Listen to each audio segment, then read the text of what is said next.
اهلا بيكم يا شباب، ازيكم واخباركم ايه؟ يا رب تكونوا كلكم بخير وكويسين.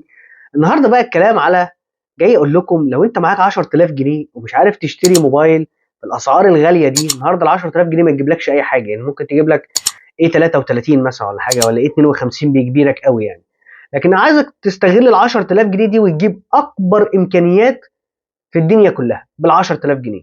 كل اللي هنعمله ان انا هوديك لسوق المستعمل شويه. لو ما تدخل لسوق المستعمل شويه تكتشف ان انت لو اشتريت سامسونج اس 21، هذا الجهاز العملاق الفلاج شيب من سنه 21، هتلاقيه بحاله ممتازه. لو لقيته بحاله ممتازه من غير خرابيش، حالته محترمه، جهاز فعلا فوق الرائع، هتلاقي ان هو في حدود 10000 10000 ونص. جهاز فعلا ممتاز. طب انت هتقول لي طب انا هتجيبه قديم ومستعمل. طب ما تشوف الامكانيات. هسالك سؤال: تركب عربيه نيسان صاني موديل 2023 ولا وزيرو، ولا تركب عربيه مستعمله مرسيدس موديل 21؟ اكيد هتقول لي انا لا، انا هركب عربيه مرسيدس موديل 21. ده بالظبط اللي بيحصل في الموبايلات. اس 21 من سامسونج لما انت بتمسكه انت ماسك مرسيدس الموبايلات.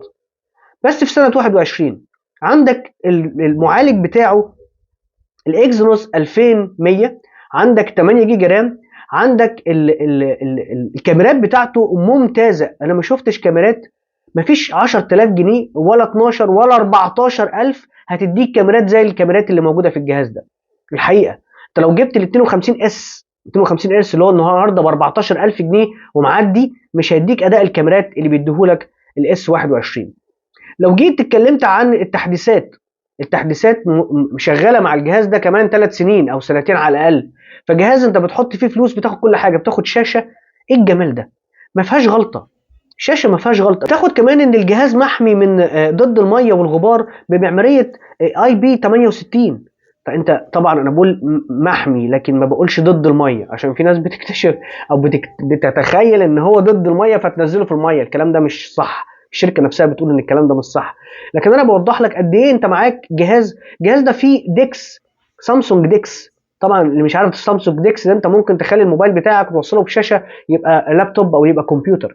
فانت معاك امكانيات خرافيه، معاك بطاريه 4000 ملي امبير. هتقول لي مش كبيره، لكن هقول لك البروسيسور هو اصلا موفر للطاقه، اصلا هو موفر للطاقه. عندك الشاشه 120 هرتز، فانت مش محتاج حاجه تانية. يعني انت معاك كل حاجه اللي في الدنيا. الجهاز ده جيمنج شغال، الجهاز ده هتعمل عليه، هتصور بيه وتعمل عليه مونتاج، مش هيقول لك لا. الجهاز ده عايز تصور بيه فيديوهات، في مثبت بصري ومثبت الكتروني.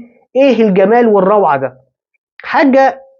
بص، سامسونج لما بتيجي تعمل سلسله الاس بتعملها بمزاج، فما فيهوش غلطه. الحاجه الوحيده اللي انت هتقابلها رخمه، وحاجتين هما الحقيقه، ان الجهاز ده ما فيهوش كارت ميموري. فانت دايما هتكون شغال بالاوتو جي، فلاشه اوتو جي وخلاص على كده. هو 128 او 256 ايا كان. ولو خلصت المساحه الداخليه للاسف ما فيهوش كارت ميموري، لكن هو بيشغل بشريحتين عادي جدا. العيب الثاني وهو برضو عيب ليه حل، ان انت ما فيهوش 3.5 مللي، لكن في وصله كده. الوصله دي لطيفه، اللي هي بتشتغل على طول من بتشغلها، بدل ما توصل السماعات بتوصلها بالسماعات، وتبقى هي تايب سي، اللي هي من ال 3.5 مللي للتايب سي دي، في حدود 50 جنيه، مش غاليه يعني. لكن الحقيقه هي بتدي اداء ممتاز جدا وما بتقطعش وما بتعملش اي حاجه. الحقيقه من افضل الاجهزه لو انت معاك 10000 جنيه وعايز تاخد جهاز محترم، روح اعمل اللي بقول لك عليه. ما ترميش فلوسك في الارض في اي اجهزه جديده. انت النهارده ال 10000 جنيه دي مش هتجيب لك اي حاجه في الجديد. اتمنى ان انا قدرت اكون فدتكم. لو احتجت اي سؤال انا مستنيك تحت في الكومنتات. ما تنساش تعمل لايك للفيديو واشتراك للقناه وفعل زرار الجرس عشان يوصلك كل جديد. ان شاء الله اشوفكم الفيديو الجاي. تحياتي لكم.